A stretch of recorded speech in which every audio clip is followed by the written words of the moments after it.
আপনার নাম কি? সাগরাম হেমব্রম। কোথা থেকে এসেছেন? আমি কল্যাণী থেকে আসছি। কি কষ্ট নিয়ে এসেছিলেন স্যারের কাছে? আমার প্রচণ্ড এই শিরার ব্যথা, হাঁটুর ব্যথা, শিরার ব্যথা প্রচণ্ড, উঠতে গেলে বসতে গেলে মানে পায়ে টান ধরতো, তাই তো?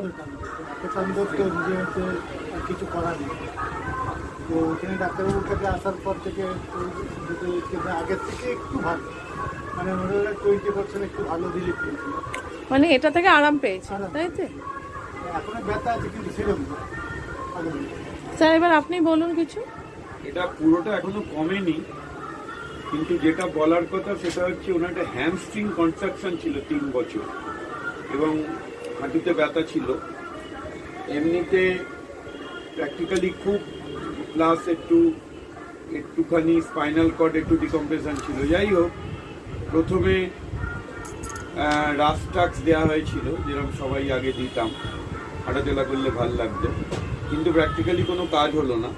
কিন্তু যাতে কাজ হলো সেই মেডিসিনটার নাম হচ্ছে অ্যালুমিনা।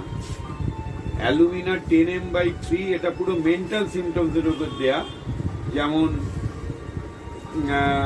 ছোটবেলা থেকে কিরম ক্যারেক্টার, কিরকম তার পার্সোনালিটি, কিরম তার কমান্ডিং অ্যাটিটিউড, কিরকম তার নার্ভাসনেস, ফিয়ার অফ ব্লাড, মানে রক্ত দেখতে পারে না, তারপরে রেজিগনেশন বলে একটা কথা আছে, আর স্ট্রাইকিং বলে অনেক কথা আছে, সেগুলো অনেক কষ্ট করে কিছুটা জানা গেছে, সব জানি না।